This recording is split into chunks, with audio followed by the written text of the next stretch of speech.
আসসালামু আলাইকুম ওরহমতুল্লাহি ওয়া বারাকাতুহু। সম্মানিত ইমানদার দিনদার মুত্তাকি পরহেজগার ভাইরা, আশা করব আপনারা সকলে ভালো আছেন। আজকের ভিডিওতে আমরা বলবো যে কোনো আহ, বিবাহিত মহিলা যদি দীর্ঘদিন সহবাস না করে তাহলে তার কি কি ক্ষতি হতে পারে।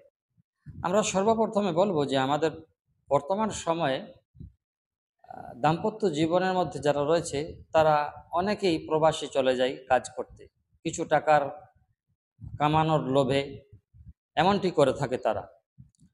তো এই অবস্থায় যখন তারা বাইরে চলে যায় 2 বছর 3 বছর পরে আসে, এতে কি হয়, 2 বছর 3 বছর পর যখন আপনি আসবেন তখন আপনার স্ত্রী হয়তো হয়তো বা আর চরিত্রবান থাকবে না, হয়তো বা আপনার স্ত্রী চরিত্রহীন হয়ে যাবে, হয়তো বা আপনার স্ত্রী বোধচালন হয়ে যাবে, হয়তো বা আপনার স্ত্রী আপনি না থাকার কারণে, আপনার অত্যাচারের কারণে, আপনার এই যে শারীরিক একটি অধিকার নষ্ট করেছেন তার কারণে আপনার স্ত্রী হয়তো অন্যের বিছানায় রাত কাটাচ্ছে বা রাত কাটানেওয়ালি হয়ে যাবে, এরকমও হতে পারে। তো যদি স্বামী দূর পাল্লায় চলে যায়, বিদেশে চলে যায়, প্রবাসে চলে যায়, যে স্বামীরা প্রবাসে যায় তাদের জন্য একটি অনুরোধ রাখবো প্রথমেই, যে আপনারা যেটা করছেন সেটা ভালো করছেন না। প্রথমত স্ত্রীদের হক নষ্ট করছেন, স্ত্রীদের অধিকার নষ্ট করছেন। সেজন্য যদিও বা আপনি প্রবাসে স্ত্রীকে বাড়িতে রেখে দিয়ে যেতে চান, তাহলে ইসলামী শরীয়ত অনুসারে আল্লাহ রসুল সাল্লাল্লাহু আলাইহি ওয়াসাল্লাম বলেছেন যে একটি বিবাহিতা মহিলা সর্বাধিক 4টি মাস নিজের স্বামীকে ছাড়া বাড়িতে একাকী থাকতে পারবে, শারীরিক মিলন ছাড়া।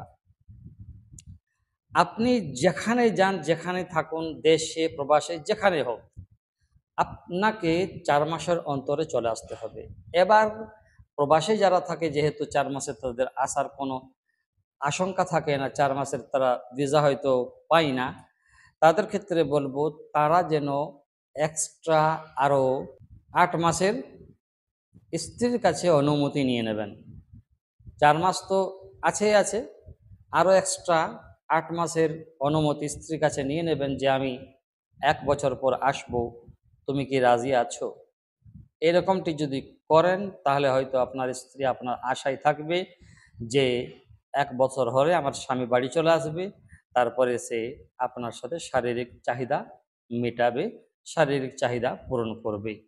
কিন্তু দীর্ঘদিন যে মহিলারা বিবাহ হওয়ার পরে স্বামী ছাড়া আছে, তারা কতদিন মেলামেশা না করলে ক্ষতি হতে পারে। প্রথম বলবো, এই যে বিবাহিতা মহিলা, আপনাকে একটি উদাহরণ দেই।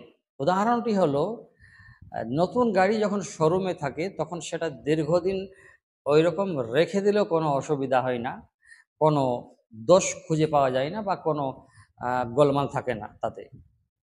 কিন্তু শোরুম থেকে গাড়ি যখন বেরিয়ে রাস্তায় চলে আসে, রোডে চলে আসে, ওটা চালানোর পরে যখন রেখে দেওয়ার পরে আপনি কিছুদিন ব্যবহার না করেন, তাহলে তাতে আবার সমস্যা দেখা যায়, অনেক জাম হয়ে যায়, অনেক সময়তে তার তার যে গ্রিজ রয়েছে সেটা শেষ হয়ে যায়, অনেক সময়তে তার মোবিল যেটা রয়েছে সেটা খারাপ হয়ে যায়। তো দোষ ত্রুটি খুঁজে পাওয়া যায়, সেটা বরাবর ব্যবহার না হওয়ার কারণে। তেমনিভাবে একজন মহিলা যখন তার বিবাহ হয় না তখন তো সে ঠিকঠাক থাকে, কিন্তু যখন বিবাহ হয়ে যায়, সে যখন ব্যবহৃত হয়ে যায় স্বামীর কাছে, তখন আর বেশি দিন সে অব্যবহৃত হয়ে, অর্থাৎ বেশি দিন সে তাকে যখন ব্যবহার করা যাবে না, তার সাথে শারীরিক মিলন যখন করা যাবে না, তখন সে আর ঠিক থাকতে পারে না, তখন তার মধ্যে অনেক কিছু ভুল ত্রুটি হয়ে যেতে পারে।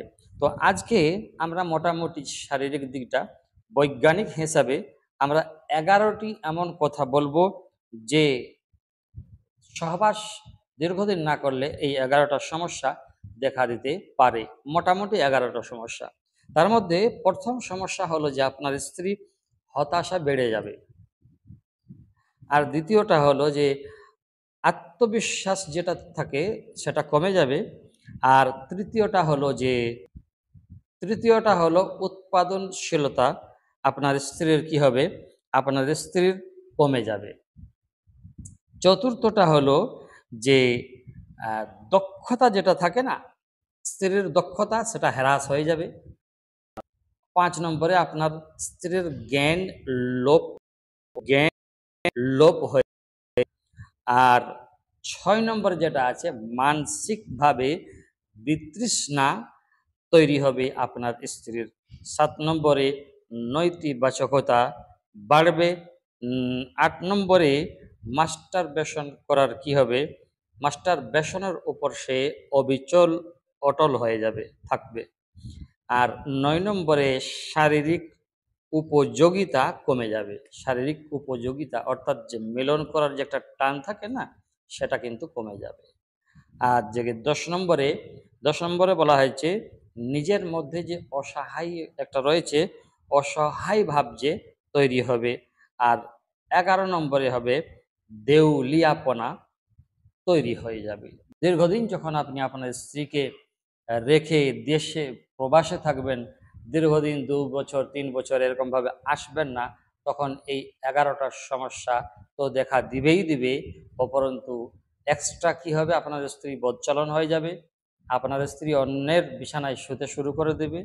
এগুলো না হওয়ার কারণে শারীরিক মিলনে যেহেতু বহু উপকার রয়েছে, মনের শান্তি রয়েছে, আল্লাহ তাবারক ওয়া তাআলা এই দাম্পত্য সুখ, দাম্পত্য জায়েজ রাস্তার মাধ্যমে, একটি সম্পর্কের মাধ্যমে মানুষকে জেনা ব্যভিচার থেকে বাঁচিয়েছেন, বাঁচার একটি উপায় দেখিয়েছেন। সেই রকম আমরা যখন স্ত্রীদের বাড়িতে রেখে বাইরে চলে যাই, তখন যে অবস্থাটা স্ত্রীদের হয়, সে অবস্থাটা আপনি বুঝতে পারবেন, নিজে নিজে আপনি সেটা কি করতে পারবেন, অনুভব করতে পারবেন। সেজন্য তাদের কাছে অনুরোধ, যারা প্রবাসে দীর্ঘ বছর থাকে, স্ত্রীর কোনো পরোয়া করে না, স্ত্রীর শারীরিক চাহিদার কোনো ভ্রুক্ষেপ করে না, তাদের কাছে অনুরোধ, যদিও এখন আছেন, আপনার স্ত্রী বদচলন, অসৎ চরিত্র, বা আপনার স্ত্রী অন্যের বিছানায় শোয়ার আগে আগে আপনি আপনার স্ত্রীকে এসে সামলে নেন, এবং আপনার স্ত্রী যদি কুকর্মে লিপ্ত না হয় তাহলে সেটাই ভালো। নচেত বেশিরভাগ প্রবাসী যারা আছে, তাদের স্ত্রীদের অবস্থা কিন্তু ভালো নেই। আশা করব বুঝতে পেরেছেন। আসসালামু আলাইকুম ওয়া রাহমাতুল্লাহি ওয়া বারাকাতুহু।